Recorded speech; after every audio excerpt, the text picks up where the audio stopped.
नमस्ते। Prime recap में आपका स्वागत है। एक अजेय योद्धा की आस्था तब हिल जाती है जब वह एक लड़ाई के दौरान गलती से अपने प्रतिद्वंद्वी की मौत का कारण बनता है।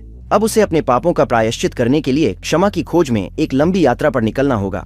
आज हम 2016 की फिल्म बॉयका अनडिस्प्यूटेड की कहानी का पुनर्कथन करेंगे। यूक्रेन के कीव शहर के एक भूमिगत अखाड़े में प्रसिद्ध पहलवान यूरी बॉयका एक नई लड़ाई शुरू करने से पहले अपनी प्रार्थना की रस्म का अभ्यास करते हैं। जब वह रिंग में प्रवेश करता है तो वह अपने प्रतिद्वंद्वी को हराने के लिए दृढ़ संकल्पित होता है और अपने लक्ष्य को प्राप्त करने के लिए किसी भी हद तक जाने को तैयार होता है। सटीक और शक्तिशाली प्रहारों के साथ वह आसानी से प्रतिद्वंद्वी को गिरा देता है और उसे खड़े होकर सराहना मिलती है। अधिकतम सुरक्षा वाली जेल चोरनिया चोलमी में भूमिगत लड़ाइयां भी होती हैं। कोशमार, रूस का सबसे भयानक फाइटर, अपने अगले शिकार को नष्ट करने के लिए रिंग की ओर बढ़ता है। उसका प्रतिद्वंद्वी उसे गिराने की कोशिश करता है, लेकिन उसके मुक्के और किक का कोई असर कोशमार पर नहीं होता, जो उसे वापस हमला करने का फैसला करता है और कुछ ही वार में उसे नॉकआउट कर देता है। अपने प्रतिद्वंद्वी को गिराने के बाद पागल आदमी उसकी गर्दन पकड़ लेता है और उसके चेहरे पर मुक्के मारने लगता है और कई मुक्के खाने के बाद वह आदमी मर जाता है। अपनी आखिरी लड़ाई के कुछ दिन बाद बॉयका चर्च में कुछ किताबें दान करने जाता है। बातचीत के दौरान पादरी उस व्यक्ति को चर्च की मदद के लिए धन्यवाद देते हैं, लेकिन उसे आश्वस्त करते हैं कि अगर वह मुक्ति चाहता है तो यह तरीका सही नहीं है। यह जानते हुए कि लड़ाई बॉयका का पेशा है, पादरी कहते हैं कि भगवान के लिए हिंसा कभी समाधान नहीं है और वह यूरी के कार्यों को कभी मंजूरी नहीं देंगे। हालांकि व्यक्ति जवाब देता है कि भगवान ने उसे यह उपहार दिया है और इसे बर्बाद करना पाप होगा। बाद में बॉयका के मैनेजर किरिल अच्छी खबर लेकर आते हैं। वह आदमी दावा करता है कि उसने उसके लिए एक कानूनी लड़ाई तय कर दी है। टूर्नामेंट बुडापेस्ट में एक यूरोपीय चैंपियनशिप के दौरान होगा और किरिल ने टूर्नामेंट के स्काउट्स को बॉयका की अगली लड़ाई देखने के लिए मना लिया है। उस रात बॉयका विक्टर का सामना करेगा और उस द्वंद्व के विजेता को यूरोपीय चैंपियनशिप के लिए योग्य घोषित किया जाएगा। अपनी प्रार्थना के बाद बॉयका रिंग की ओर बढ़ता है। फिर विक्टर आता है और रेफरी द्वंद्व की शुरुआत की घोषणा करता है। विक्टर हमला शुरू करता है, लेकिन बॉयका उसके मुक्कों से बचने में सफल होता है और अपने मुक्कों के साथ प्रतिद्वंद्वी पर हमला करता है। उसके बाद शक्तिशाली किक्स लगाता है। लड़ाई शुरू होने के कुछ सेकंड बाद ही वह अपने प्रतिद्वंद्वी को गिराने में सफल हो जाता है। हालांकि विक्टर उठ खड़ा होता है। ऐसा लगता है कि वह लड़ाई हारने के लिए तैयार नहीं है। पूरी क्रोध के साथ वह आदमी बॉयका पर कई वार करता है, लेकिन अजय बॉयका जल्द ही लड़ाई पर नियंत्रण वापस ले लेता है और अपने प्रतिद्वंद्वी को नॉकआउट की ओर ले जाता है। हालांकि कुछ सेकंड बाद विक्टर उठता है और लड़ाई जारी रखने का फैसला करता है। जल्द ही बॉयका उसे फिर से गिरा देता है, क्योंकि उस आदमी में अब खुद का बचाव करने की क्षमता नहीं है। बॉयका उससे कहता है कि वह जमीन पर ही रहे, क्योंकि वह उसे और चोट नहीं पहुंचाना चाहता। हालांकि विक्टर को यूरोपीय चैंपियनशिप के लिए क्वालिफाई करना है, इसलिए वह जारी रखने का फैसला करता है। इसलिए बॉयका को अंतिम प्रहार करना पड़ता है, जिससे विक्टर पूरी तरह से बेहोश हो जाता है और वह उस द्वंद्व का विजेता बन जाता है। स्काउट्स गर्व महसूस करते हैं और रिपोर्ट करते हैं कि केवल 2 सप्ताह में वह बुडापेस्ट में टूर्नामेंट में भाग लेगा। अगर वह टूर्नामेंट जीतता है तो वह पेशेवर लीग में प्रवेश करेगा, लेकिन अगर वह हार जाता है तो उसका सपना खत्म हो जाएगा। किरिल अपने फाइटर पर गर्व करता है, क्योंकि बॉयका एक बड़ा सपना पूरा करने वाला था। वह आदमी उसे उस लड़ाई के भुगतान वाला पैकेज सौंपता है और चला जाता है। घर जाते समय बॉयका देखता है कि विक्टर को स्ट्रेचर पर अस्पताल ले जाया जा रहा है और नर्स कहती है कि आदमी गंभीर स्थिति में है। अगले दिन अपने मैनेजर के साथ बातचीत के दौरान उसे पता चलता है कि लड़ाई के कुछ घंटे बाद विक्टर की मृत्यु हो गई। किरिल कहता है कि बॉयका को जिम्मेदार नहीं ठहराया जाएगा, क्योंकि जो हुआ वह एक दुर्घटना थी। उस समय फाइटर को पुजारी के कहे शब्द याद आते हैं और वह जो हुआ उसके लिए बहुत दोषी महसूस करता है। बॉयका विक्टर की अलमारी में रखी चीजें देखने के लिए कहता है और वहाँ उसे एक लिफाफे में एक पत्र के साथ उस आदमी की उसकी पत्नी के साथ एक तस्वीर मिलती है। स्थिति से हिलकर वह अपने मैनेजर से कहता है कि उसे एक नकली पासपोर्ट दिला दे, ताकि वह विक्टर की विधवा से मिलने रूस जा सके। किरिल उसे इस विचार से हतोत्साहित करने की कोशिश करता है। आखिरकार बॉयका वहां वांछित है, लेकिन वह आदमी उसे आश्वस्त करता है कि उसे यह करना है और वह बुडापेस्ट की यात्रा से पहले वापस आ जाएगा। रूस में विक्टर के परिवार और दोस्त उससे विदा लेते हैं। जुराब और उसके गिरोह चर्च में आते हैं और अल्मा अपने पति के अंतिम संस्कार में गैंगस्टर्स की उपस्थिति से असहज महसूस करती है। वह आदमी उसे दूर से देखता है और समारोह के अंत में महिला को उसके पति के कर्ज की याद दिलाता है। जुराब उसे आश्वासन देता है कि अगर अल्मा उससे शादी करने के लिए तैयार हो जाती है तो कर्ज माफ कर दिया जाएगा। हालांकि वह दावा करती है कि वह उसके क्लब में काम करेगी और उसने जो आर्ण लिया था उसे चुका देगी। उसी दिन किरिल बॉयका को नकली पासपोर्ट सौंपता है। वह आदमी सुमी से सवारी लेता है, जो उसे एक सैन्य चेक पॉइंट तक ले जाती है। वहाँ के सैनिकों के पास इंटरनेट की पहुँच नहीं है, इसलिए अगर बॉयका ध्यान नहीं खींचता तो वह बिना किसी समस्या के निकल सकेगा। रूस की सीमा पार करने के बाद फाइटर ड्रोवनी जाता है, जहाँ वह एक कमरा किराए पर लेता है। अपने सूटकेस में आदमी एक क्रूसीफिक्स ले जाता है, जिसे वह कमरे की दीवार पर लटका देता है। फिर वह उस पते पर जाता है जो पत्र पर था।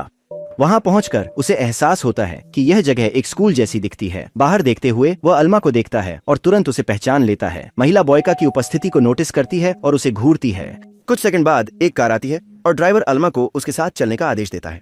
जैसे ही वे जाते हैं, बॉयका सुरक्षा से पूछता है कि वे कहाँ जा रहे हैं। फिर वह उस पते पर जाता है और पता चलता है कि अल्मा एक भूमिगत अखाड़े में काम करने जा रही थी। जैसे ही वह क्लब में प्रवेश करता है, इगोर और एक अन्य व्यक्ति के बीच लड़ाई चल रही है। अपने प्रतिद्वंद्वी की तुलना में कम मांसल होने के बावजूद इगोर बेहद फुर्तीला है और उसे कुछ आसानी से हरा देता है। जब उसका प्रतिद्वंद्वी जमीन पर तड़प रहा होता है, इगोर अंतिम प्रहार करता है और उसके चेहरे पर एक किक मारता है। जैसे ही वह अपनी जीत का जश्न मनाता है, बॉयका अल्मा को देखता है और उसकी ओर बढ़ता है। महिला पूछती है कि वह उसका पीछा क्यों कर रहा है और आदमी दावा करता है कि वह उससे बात करने के लिए लंबा सफर तय करके आया है। बातचीत के दौरान स्लावा और उसकी सुरक्षा टीम वहां पहुंचती है और आदमी अल्मा को काम पर वापस जाने का आदेश देता है। फिर वह अपनी बंदूक दिखाता है और कहता है कि वह बाहर बॉयका से बात करना चाहता है। जुराब अपने कमरे में सुरक्षा कैमरे की तस्वीरें देख रहा है और उसी समय वह फाइटर को देखता है। वह उसे तुरंत पहचान लेता है और जानने के लिए उत्सुक होता है कि वह आदमी उसके अखाड़े में क्या कर रहा है। बाहर स्लावा उस आदमी को जाने का आदेश देता है और दावा करता है कि उसने गलत महिला के साथ छेड़छाड़ की है, क्योंकि अब अल्मा उसके बॉस की है। हालांकि बॉयका जोर देकर कहता है कि उसे उस महिला से बात करनी है और पूछता है कि वह काम से कब छुट्टी लेती है। यह देखकर कि आदमी जाने का इरादा नहीं रखता, स्लावा अपने सहयोगियों को उसे सबक सिखाने का आदेश देता है। फिर 2 बाउंसर उसे पीटने के लिए मिलकर हमला करते हैं, लेकिन बॉयका आसानी से उनसे छुटकारा पा लेता है। आदमी की क्षमताओं को देखकर स्लावा उसके सिर पर बंदूक तान देता है, लेकिन फाइटर उसे निष्क्रिय कर देता है और दुश्मन को गिरा देता है। हथियार खाली करने के बाद जुराब अपने आदमियों के साथ आता है और बॉयका के प्रदर्शन की सराहना करता है। बूढ़ा आदमी उसे अपने रिंग में लड़ने का प्रस्ताव देता है, लेकिन बॉयका कहता है कि उसे इस प्रस्ताव में कोई दिलचस्पी नहीं है। आदमी उसे बताता है कि वह अल्मा से बात करने के लिए वहां है और यह सुनकर जुराब बेहद गुस्से में आ जाता है। वह कहता है कि उसकी अनुमति के बिना कोई भी उस महिला के पास नहीं जा सकता और दावा करता है कि अल्मा उसकी है, जैसे कि पूरा शहर। अंत में वह बॉयका को धमकी देता है कि अगर उसने अल्मा से एक बार और बात करने की कोशिश की तो वह मारा जाएगा, लेकिन यह उसे डराने के लिए पर्याप्त नहीं है और अगले दिन सुबह वह फिर से उस महिला से बात करने की कोशिश करने जाता है। जुराब द्वारा सामुदायिक केंद्र की सुरक्षा के लिए भेजा गया गार्ड उसे अंदर जाने से रोकने की कोशिश करता है, लेकिन बॉयका उसे एक ही मुक्के से बेहोश कर देता है। जब वह अल्मा को पाता है तो वह कुछ बच्चों को एक किताब पढ़ रही होती है, लेकिन उसे देखकर अल्मा उसके पास जाती है, यह जानने के लिए कि वह आदमी उसे क्या चाहता है। तो बॉयका को आखिरकार उस महिला से बात करने का मौका मिलता है और वह उसे बताता है कि उसने उसके पति से मुलाकात की थी। फिर वह कहता है कि उसे उसके नुकसान के लिए बहुत खेद है। अल्मा उसका धन्यवाद करती है और बॉयका पूछता है कि क्या जुराब उसे परेशान कर रहा है। उस समय विधवा कहती है कि उस आदमी ने एक आरंड लिया ताकि वह और उसका पति उस सामुदायिक केंद्र को खोल सकें। जब उसके पति की मृत्यु हो गई तो अल्मा ने जुराब के लिए काम करना शुरू कर दिया ताकि वह कर्ज चुका सके। फिर महिला बॉयका से पूछती है कि वह उसे बताए कि उसने विक्टर से कैसे मुलाकात की और फाइटर खुलासा करता है कि वह उसकी मृत्यु के लिए जिम्मेदार था।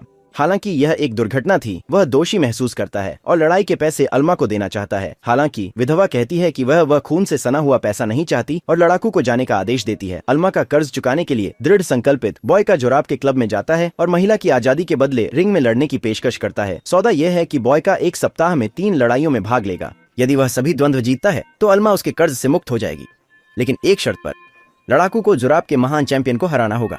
यूरी इस सौदे को स्वीकार करता है और कहता है कि वह अंतिम लड़ाई में इगोर के साथ द्वंद्व करने के लिए जाएगा। अंत में वह पूछता है कि क्या कहीं वह प्रशिक्षण ले सकता है और जुराब कहता है कि बॉयका जिम का उपयोग कर सकता है जो 5 ब्लॉक दूर है। लड़ाकू के जाने से पहले गैंगस्टर उस आदमी से कहता है कि उसकी अखाड़े में वही नियम बनाता है। जब वह जिम पहुंचता है, बॉयका प्रशिक्षण शुरू करता है और जल्द ही उनमें से एक अजीब व्यक्ति उसके पास परेशानी खड़ी करने आता है।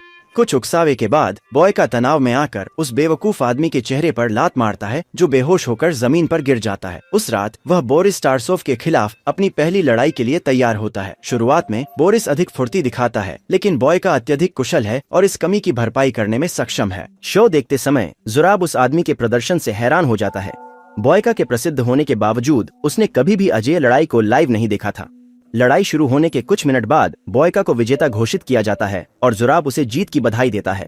आराम करते समय अल्मा उसे 1 गिलास पानी लाने जाती है। उस समय बॉयका पूछता है कि क्या महिला को कोई और जगह पता है जहां वह प्रशिक्षण ले सकता है, क्योंकि गली के अंत में जिम चूहों से भरा हुआ था। इसलिए अल्मा उससे कहती है कि अगले दिन सामुदायिक केंद्र जाए, क्योंकि वह उसे वहां के जिम का उपयोग करने की अनुमति देगी। अगली सुबह बॉयका आता है और जैसा कि तय हुआ था, महिला उसे उस जिम का उपयोग करने देती है जहां उसका पति प्रशिक्षण करता था। कुछ मिनट बाद कुछ बच्चे उसे प्रशिक्षण करते हुए देखने आते हैं। 2 रात बाद फाइटर दूसरे मैच के लिए प्रस्तुत होता है। इस बार उसे एक साथ 2 विरोधियों का सामना करना होगा और ज़ुरोव भाई अपने प्रतिद्वंद्वी को घेर लेते हैं और भूखे शेरों की तरह उस पर हमला करते हैं। हालांकि एक एक करके बॉयका अपने बेहतरीन मुक्कों और किक्स से उन्हें गिरा देता है। जोड़ी उठती है और उस पर हमला जारी रखती है। जब बॉयका एक भाई से विचलित होता है तो दूसरा उसकी पीठ के निचले हिस्से पर एक सटीक किक मारता है और वह आदमी चलने में संघर्ष करता है। हालांकि अल्मा को उसे देखते हुए देखकर फाइटर फिर से लड़ाई में लौटता है और दोनों भाइयों को एक साथ हरा देता है। घायल होकर वह लंगड़ाते हुए अखाड़े से बाहर निकलता है और अल्मा उसकी मदद करने का फैसला करती है। लड़ाई के बाद जब बॉय का सामुदायिक केंद्र लौटता है तो महिला उसकी पीठ पर लगाने के लिए एक हर्बल पेस्ट तैयार करती है। लड़ाके की चोटों की देखभाल करते हुए अल्मा कहती है कि उसे उसके लिए लड़ने की जरूरत नहीं है और वह जब चाहे शहर छोड़ सकता है। बॉय का फिर पूछता है कि अल्मा क्यों नहीं गई और विधवा कहती है कि वह जगह उसके और उसके पति का सपना थी। सामुदायिक केंद्र के बिना वे बच्चे गिरोहों में होते या इससे भी बुरा। नाराज होकर महिला चली जाती है और आदमी अपने कमरे में आराम करने के लिए लौटता है, इस डर से कि बॉय का तीसरी लड़ाई जीत जाएगा। जुराब पुलिस अधिकारी कोइचेव को पैसे की पेशकश करता है ताकि कोशमार को जेल से बाहर निकालकर अपने क्लब में लड़ने के लिए ले जाए। पुलिसकर्मी इसे करने में हिचकिचाता है क्योंकि वह अपनी नौकरी को जोखिम में डाल रहा होगा, लेकिन जुराब गारंटी देता है कि पैसे के अलावा वह पुलिसकर्मी को पूरे रूस के सबसे वांछित भगोड़ों में से एक देगा। यह जानकर कि वह यूरी बॉयका को पकड़ सकेगा, कोइचेव सौदा स्वीकार कर लेता है और वादा करता है कि वह कोशमार को अंतिम लड़ाई में भाग लेने के लिए ले जाएगा। द्वंद्व से पहले की सुबह वार्म अप के लिए दौड़ते समय बॉयका को किरिल से एक कॉल आता है। उसका मैनेजर कहता है कि एरिना प्रशंसकों से भरी हुई है जो उसे देखने का इंतजार कर रहे हैं और उसका नाम अखबारों और बिलबोर्ड्स पर बिखरा हुआ है। इगोर के खिलाफ द्वंद्व के बाद फाइटर को रात 9:45 पर निकलने वाली बस लेनी चाहिए। अपने मैनेजर के साथ फोन पर आदमी वादा करता है कि वह वहां होगा। कुछ घंटे बाद बॉयका अपने अंतिम मुकाबले के लिए अखाड़े में प्रवेश करता है। इगोर आत्मविश्वास से भरा है, आखिरकार उसने उस रिंग में कभी एक भी लड़ाई नहीं हारी। इगोर लड़ाई की शुरुआत में ही बढ़त ले लेता है। बॉयका पहले से ही थका हुआ है क्योंकि यह एक हफ्ते में उसकी तीसरी लड़ाई है। इसके अलावा उसकी पीठ में दर्द उसकी गति को सीमित करता है। फिर भी वह अपने प्रतिद्वंद्वी के साथ तालमेल बनाए रखने और उसके साथ पैर से पैर मिलाकर किक का आदान प्रदान करने में सफल रहता है। जबकि लड़ाई खत्म नहीं होती, अल्मा दर्शकों में चिंतित है। बॉयका की जीत का मतलब उसकी आजादी है, लेकिन महिला जानती है कि वह अपनी सर्वश्रेष्ठ स्थिति में नहीं है। कुछ मिनटों की लड़ाई के बाद इगोर अपने प्रतिद्वंद्वी को जमीन पर गिरा देता है और उसकी गर्दन पकड़ लेता है। बॉयका उसे हटाने के प्रयास में अपने शरीर को पीछे की ओर फेंकता है, लेकिन इगोर जल्द ही खड़ा हो जाता है और उसके चेहरे पर एक घूमता हुआ किक मारता है। उसे नीचे गिराने के बाद प्रतिद्वंद्वी बॉयका की रीढ़ पर एड़ी से किक मारता है। फिर वह उसकी गर्दन पकड़कर उसकी पीठ पर कई वार करता है। जब वह लड़ाई हारने वाला होता है, बॉयका गुस्से से भर जाता है और उसकी असली क्षमताएं सामने आती हैं। इगोर कितना भी कोशिश करे वह इसे पार नहीं कर पाता। सिंक किए गए घूंसे और किक्स की एक श्रृंखला के बाद अजय अपने नाम को सम्मानित करता है और अपने प्रतिद्वंद्वी को नॉकआउट कर देता है। इस क्षण में अल्मा अपनी खुशी को मुश्किल से रोक पाती है और बॉयका को राहत महसूस होती है कि उसने अपना मिशन पूरा कर लिया है। अब उसे यूक्रेन वापस जाने के लिए अपनी बस पकड़नी है। हालांकि जुराब के लिए उसके लिए अन्य योजनाएं हैं।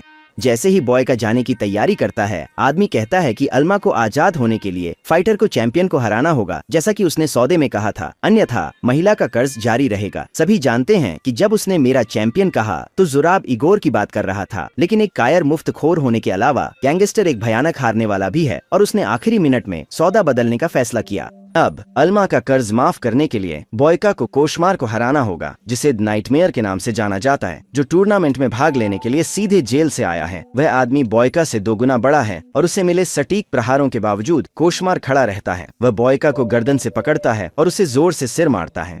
जब उसका प्रतिद्वंद्वी स्तब्ध होता है तो कोशमार उसे छाती में घुटना मारता है और उसे जमीन पर गिरा देता है, लेकिन बॉयका जल्दी से उठता है और लड़ाई जारी रखता है। वह अपने प्रतिद्वंद्वी पर कुछ प्रहार करता है, लेकिन कुछ भी उसे कमजोर करने के लिए पर्याप्त प्रभाव नहीं डालता। लगातार कई बार सिर पर चोट लगने के बाद बॉयका कुछ सेकंड के लिए बेहोश हो जाता है, लेकिन लड़ाई नहीं छोड़ता। जुराब के चेहरे पर खुशी और अल्मा की निराशा देखकर वह उठ खड़ा होता है। अपने प्रतिद्वंद्वी पर कुछ और मुक्के मारने के बाद कोशमार उसे फिर से जमीन पर गिरा देता है और बॉयका अपनी रीढ़ की हड्डी में दर्द के कारण मुश्किल से खड़ा हो पाता है। कठिनाई से वह अजय उठता है और उस राक्षस के चेहरे पर कई किक मारता है।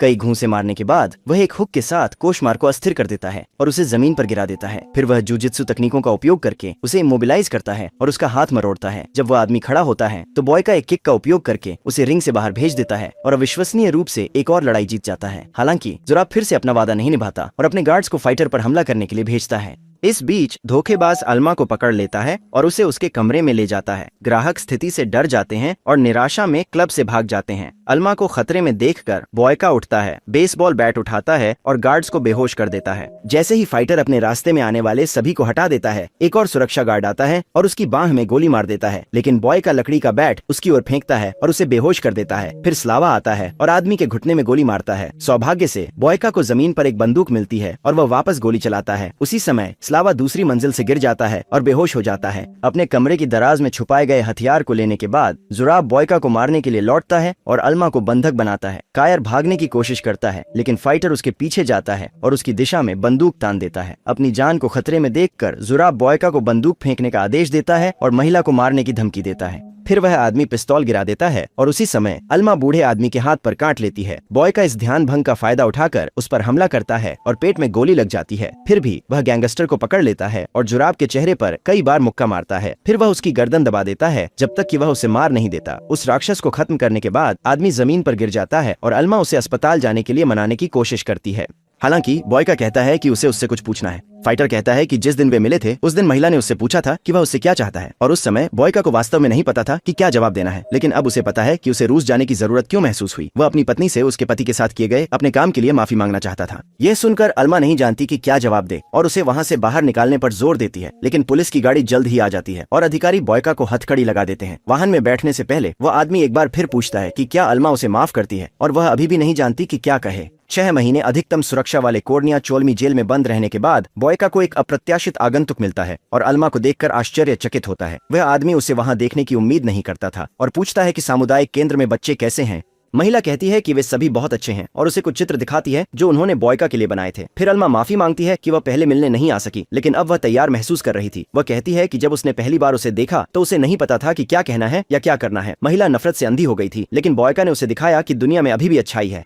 यही कारण है कि अल्मा जेल गई, उसे यह बताने के लिए कि वह उसे माफ करती है और उसे उसकी आजादी वापस देने के लिए धन्यवाद देने के लिए। यह सुनकर फाइटर फिर से शांति महसूस करता है और महिला को धन्यवाद देता है। फिर अपनी कोठरी की ओर लौटता है। जेल में भी बॉयका वही करता रहता है जो वह सबसे अच्छा करता है और भूमिगत स्ट्रीट फाइट्स में अजय